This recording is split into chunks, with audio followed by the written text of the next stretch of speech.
po ang ating marathon coverage, ang ABS-CBN News Marathon Coverage Halalan 2025. Carmina Constantino po. At ako naman po si Ron Cruz.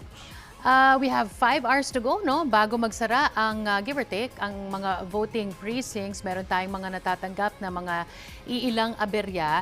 Pero partikular dun sa mga boto na hindi nagtatali dun sa kanilang receipt after. Dahil sa sensitivity ng machine, nababasa kahit anumang marka